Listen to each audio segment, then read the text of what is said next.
Now today's video is going to be rather interesting. I am pre-recording this video so that something will come out while I am on a trip. Now this trip is a mixture of 1 part vacation and 2 part family business.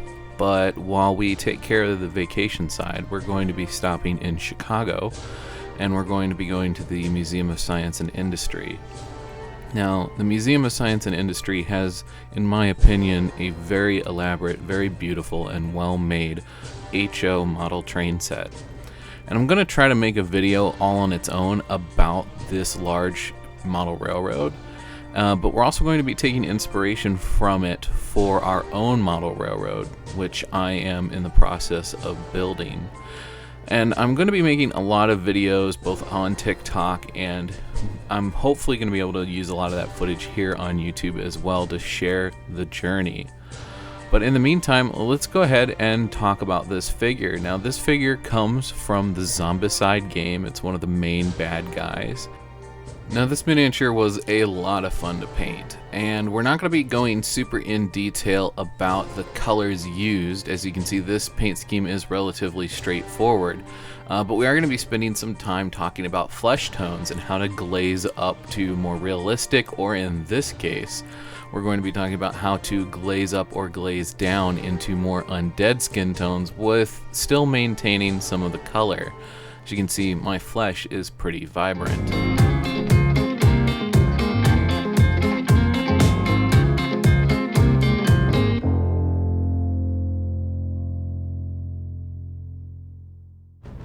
Starting off with an all-over Bugman's Glow. Now it's important to keep your paint thin when doing this. Now if you don't have Bugman's, you're just basically going to take whatever your flesh tone is and make it a bit more pink. Add a bit more red to it, maybe add a tiny smidgen of white, but we're going for this almost salmon color, or a dark salmon color. And we're using this as our base tone. Now, typically this is where you would start for, say, a regular flesh tone in any Games Workshop line, and that would be perfectly fine because it's a living skin tone. Now, with zombies, on the other hand, we don't really necessarily know how long those zombies have been dead for, and depending upon how long they've been dead for, there may not be oxygen in their blood. In fact, I would imagine that leaves the body fairly quickly. So why does this guy have such a bright skin tone? Well, it appears that in most of the box art and concept art throughout the instructions, the zombies are depicted with having bright fleshy skin tones. Now in my opinion, this seems to tell the story that the zombies actually turn quite quickly. A single bite or multiple quick bites will turn you quite quickly, meaning that you would still have quite a lot of color in your flesh while walking around as a zombie. Now with some of the smaller miniatures, the generic zombies, I definitely plan to do more undead skin tones, and there will be a video about that in the future. However, for this zombie, he appears to have been, at one point, been some kind of hero, perhaps a barbarian type that has been turned against the party. And as a result, I would imagine his death has been quite recent, and thus that is why the box art depicts him as having such a bright and vibrant skin tone. So I wanted to continue that forward, but I also wanted to give the fact that this is a man who at one point had been put through quite a lot before he died, which is why we will be bruising up the skin tones using purples and blues and reds later on down the road. And we'll talk about that. It's actually quite an easy effect to achieve using washes. But for now, we want to go ahead and put an all over of this darker salmon color across all of the flesh.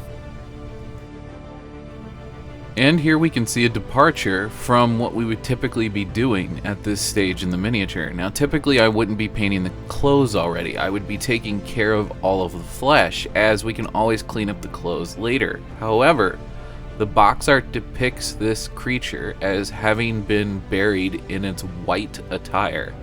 And I need this white linen color to stay as bright and vibrant as possible. And if I continue to make some minor mistakes and I don't touch things up and I continue to accidentally get some of my previous layers on this clothing without keeping the white as bright as possible, it's going to be very hard to cover that up later. And in fact, there is a spot around the neck where I kept missing this, and when I went to go put some layers of white down later on, I actually ended up needing almost 8 layers of white to get full opacity over that area, meaning to completely block out any accidental underpainting that occurred from mistakes I made along the way.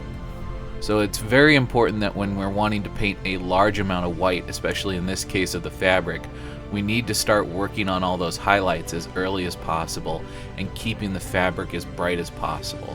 Even though we plan to cover it in blood later, we want to keep those brights as bright as possible. So I'm now moving more into a Kislev Flesh type color. Now this is a mixture of Kislev Flesh and Bugman's Glow in about a 50-50, and as I continue to build up my layers, I use less and less Bugman's Glow, but I also go from doing complete and total coverage like you can see here, and I begin stippling in the color. And the reason I choose stippling is because the skin on a zombie, I would imagine, would look quite mottled, meaning that it's going to be a bit patchy and it's not going to look like clean, pristine flesh like what we see on ourselves. And so as I build up my highlights, I'm starting to kind of add texture into the skin tone. Now a lot of this ends up getting lost in the final product as a result of all the blood effects as well as all the washes that I end up adding. But I felt it was important to include this in the places where it is going to show through. I think it's going to add the texture to the skin that's really needed to help sell the illusion that despite this being bright and shiny and alive looking flesh, that it's still going to look like something is very wrong outside of the fact that this man is covered in blood and missing an eye. My intention here was to show quite a bit of the flesh process and show you how I build up my highlights, and I'm going to still let a little bit of this video play out. Unfortunately, I wasn't painting directly in the middle of the camera, and as a result the focus is just doing all kinds of weird things. Like you can see, it focuses on the painting handle just fine, but it doesn't focus on the miniature. And I'm not really 100% sure what has happened here outside of I just wasn't dead center in the middle of the camera, or perhaps I should have zoomed in a little bit with the camera before I started recording. I'm not sure why it was struggling so hard with figuring out what to look at. Definitely something that I need to work on and figure out, and I do apologize. Like I said, I'm going to go ahead and let a little bit of this play out just so you can get a pretty rough idea of what I'm doing. But I do wish that I could have given you a little bit of a better video, and I do apologize.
With the noose around the character's neck, I knew I wanted to start off with some warm tones and then lay in some warm sandy tones as my highlights. Now the reason I wanted to do this is I wanted to make sure this wasn't going to be a focal point.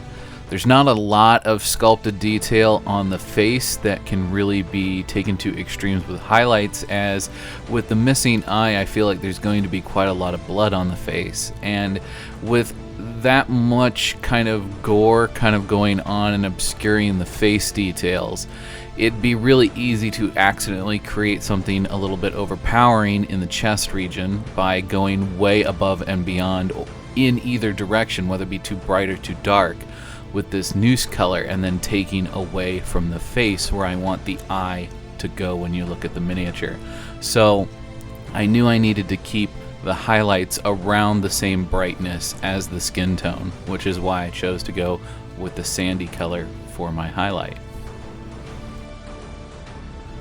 Now at this point I wanted to take some black and go ahead and cover the cap and the boots. Now they also depicted these like pants or this loincloth as being painted black as well, but I wanted it to be white and vibrant, the same as the top. I just really wanted those vibrant colors to really come through, and I thought if I put too much black on this miniature that the vibrancy would be lost. Even though the skin tone is quite bright, I wanted the whole miniature to feel quite bright. And then I just went ahead and highlighted this up with some gray. Now this is a mixture of Dawnstone and Scavenge Blight, and so this is what I would call a medium gray. When I first started painting this miniature, I thought these things sticking out of his arms were actually bones, but I now realize that perhaps that this is debris that he has picked up from smashing things similar to the Incredible Hulk. But I didn't know if it was going to be metal when I started, or if I wanted to paint them like chunks of wood. And I feel like the way that they're sculpted, they intended for this to feel like chunks of wood. However, the details were quite rounded off on mine. I think that this mold had been used for quite a long time before my miniature was made, and so I elected to paint them to look like broken shards of rusted metal. And now we're going to be adding some of the definition into the muscles. Now we're going to be doing this through bruising, which is why we're going to be using blues, purples, and reds. However, if you wanted to add just a little bit of detail to a muscular character, say you had a character who was super muscular, similar to the Hulk, you would want to go ahead and glaze in some purple into the recesses of the muscles, and that can add a lot. It can make it look like there's a lot of blood flowing underneath the surface. You can also do the same thing with a little bit of red. Just start with a watered down glaze and work your way up. In my case here, I'm wanting to go way over the top, which is why I'm painting directly out of my bottle, and that's also why I'm using blues, purples, and reds all together to create this bruising, pooling effect of like the almost like the rotting of the body from underneath the skin. I want to give the illusion of a lot of trauma has happened both pre-mortem and post-mortem, and so as a result, that's why I'm going really over the top with how much wash I'm putting into the recesses of the muscle. Now, typically, if I were to paint a character like this, I would then go back in and clean up those glazes so that there isn't a hard line between where they stop and where the highlight of the muscle begins. But in the case of a bruise, I don't want to do that because I feel it looks more realistic. Now that's a personal opinion on my part, and you may disagree. You may want to go back in and clean up by reglazing in with that highlight color that you used to finish off your muscles. Now when it comes to adding blood, especially when we're going way over the top like we're going to with a zombie, normally with blood I would tell you there's no right or wrong answer. However, when it comes to wanting it to look as though the blood is running down the arm, you may want to just go ahead and stick your arm under the faucet and then pick your arm up and put it in that same pose that the miniature is in, and look at how the water runs off your arm. This will give you a pretty good understanding of where the blood should end up, and you'll notice that, especially depending upon where and how high up the arm pose is, a lot of times the water will pool off the elbow and then drip away from the elbow, or run all the way down into your armpit and then down your side.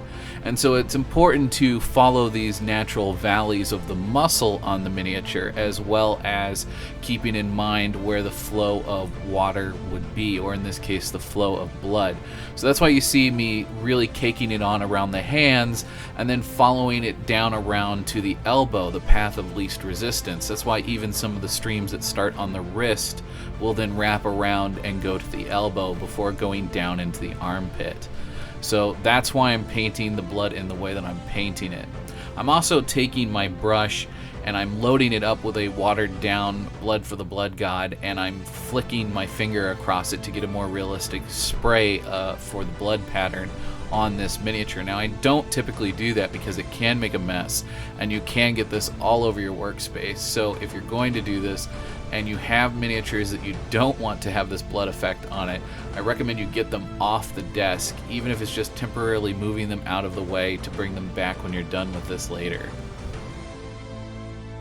One of the last details I do here is I make sure that I get all the blood where I want it. In this case, the mouth, the eye socket. I put a few larger droplets in places where I feel like there's just too much open skin, and then I call it quits there. Now, similar to weathering, you can go way over the top with blood effects to the point where it kind of loses its luster. But I feel like when painting zombies, the blood effects are such a part of the main course, such a part of the meat and potatoes of the miniature, that unless you're just hosing the miniature in it, it's pretty hard to go too over the top with it. In any case, guys, that was the Abomination. I hope you guys really enjoyed this video. Now, I did work on Samson on a TikTok live stream, and I will be posting that unedited with just a little bit of music added to it over to Patreon. So if you're interested in seeing that, go check that out. At some point I will be making a proper video out of the live stream, but I'm going to save that for farther down the road. Recently I have been uploading quite a few live streams, and I do apologize for that. I've been really struggling to find inspiration lately, but I really enjoyed working on this miniature, and I know when I get back from my trip I'm going to be excited to start a new project. One of the projects I'm getting ready to start is going to be a Gundam miniature, where I'm going to try and paint it to a similar or higher standard than what I typically paint my Warhammer figures to. So look forward to that. That is going to be a multi-part series, and I know that doesn't super do well here on YouTube, but unfortunately this is a passion project in the making. In any case, I hope you guys really enjoyed today's video. I know this miniature isn't super over the top or super detailed or anything like that, but it was so much fun to work on, and it's such a nice sculpt and a change of pace from what we've been doing recently. I hope you guys have enjoyed the video, and as always, may your display case always be filled and your pile of shame never run empty. Until next time.